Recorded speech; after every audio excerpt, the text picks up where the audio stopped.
కానీ అమ్మ తర్వాత అమ్మ ఆమె కదా! అవును. ఆమెను ఎక్కడ చూస్తున్నాం? వధశాలల్లో చూస్తున్నాం ఇవాళ. ప్లాస్టిక్ కవర్లు తింటున్నాయి. గాజు పెంకులు తింటున్నాయి. మేకులుంటున్నాయి. ఆపరేషన్ చేసి దాని పొట్ట కోస్తే దాని పొట్ట నిండా వచ్చేదేమిటి?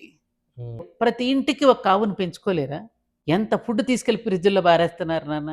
పాచిపోయిన ఫుడ్ అంతా ఇలా దాచుకొని, దాచుకొని తిని రోగాలు తెచ్చుకోకపోతే ఇంటింటికి ఒక ఆవును పెంచుకోలేరు? పల్లెల్లో ఆవులు లేవు ఇవాళ. కబేళాలకు పంపిస్తున్నారాటిని.